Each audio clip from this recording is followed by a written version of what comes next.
Welcome to freedom world. മലമുകളിലെ മനുഷ്യർ താമസിക്കുന്ന ഇടം എന്നാണ് മിസോറിനെ പറ്റി വിളിക്കാറുള്ളത്. ആ മിസോറാമിനെ പറ്റിയാണ് ഇന്ന് നിങ്ങളോട് ഞാൻ പറയാൻ പോകുന്നത്. അപ്പൊ നമുക്ക് വീഡിയോയിലേക്ക് പോകാം. മിസോറാം ഇന്ത്യയുടെ ഒരു വടക്കു കിഴക്കൻ സംസ്ഥാനമാണ്. ആസാമാണ് അന്തർ സംസ്ഥാനം. മ്യാൻമറും ബംഗ്ലാദേശുമായി രാജ്യാന്തര അതിർത്തിയും പങ്കിടുന്നു. തലസ്ഥാനം ഐസ്വാൾ ആണ്.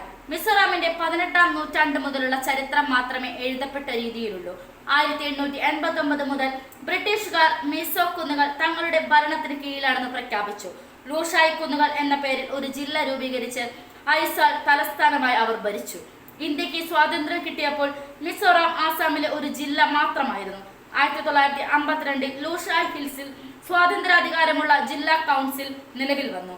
ത്രിപുരയിലെയും മണിപ്പൂരിലെയും മിസോ വംശക്കാർക്ക് സ്വാധീനമുള്ള മേഖലകൾ ഉൾപ്പെടുത്തി പുതിയ സംസ്ഥാനം രൂപീകരിക്കണമെന്ന് 1954 സംസ്ഥാന പുനർനിർണയ കമ്മിറ്റി മുമ്പാകെ ജില്ലാ കൗൺസിൽ പ്രതിനിധികളും മിസോ യൂണിയനും ആവശ്യം ഉന്നയിച്ചു. തങ്ങളുടെ പ്രവിശ്യം അംഗീകരിക്കാത്ത സംസ്ഥാന പുനർനിർണയ കമ്മിറ്റി തീരുമാനത്തിനെതിരെ 1955 ഗോത്രവർഗ നേതാക്കൾ ഐസാളിൽ ചേർന്ന് ഈസ്റ്റേൺ ഇന്ത്യ ട്രൈബൽ യൂണിയൻ എന്ന രാഷ്ട്രീയ സംഘടന രൂപീകരിച്ചു. അസമിലെ മലനിരകളെല്ലാം ഉൾപ്പെടുത്തി പുതിയ സംസ്ഥാനം രൂപീകരിക്കണമെന്നായിരുന്നു ഇവരുടെ ആവശ്യം. എന്നാൽ അവരുടെ ശ്രമങ്ങൾ വിജയം നേടിയില്ല. പിന്നീട് 1961 ഒക്ടോബർ 22 ലാൽ ഡക്കയുടെ നേതൃത്വത്തിൽ മിസോ നാഷണൽ ഫ്രണ്ട് രൂപീകരിച്ച് സ്വയം ഭരണാവകാശത്തിന് വേണ്ടി പൂർവാധികം ശക്തിയോടെ പ്രക്ഷേപം തുടങ്ങി. 1967 മിസോ നാഷണൽ ഫ്രണ്ട് നിയമവിരുദ്ധ സംഘടനയായി പ്രഖ്യാപിക്കപ്പെട്ടു.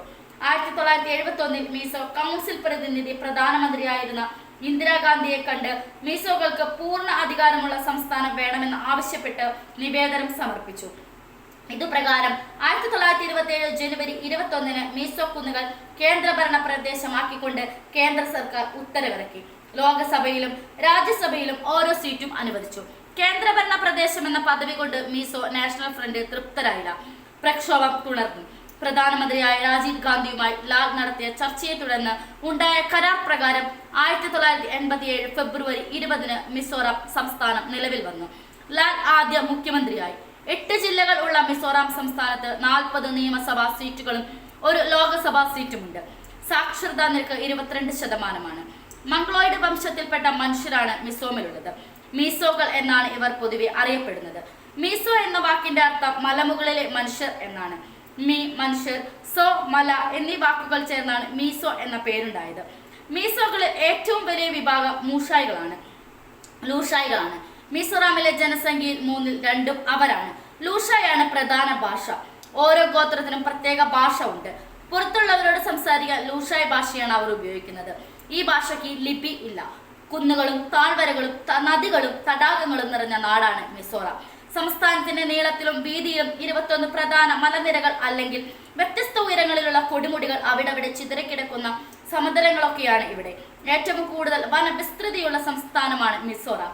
84.53% വനമാണ്.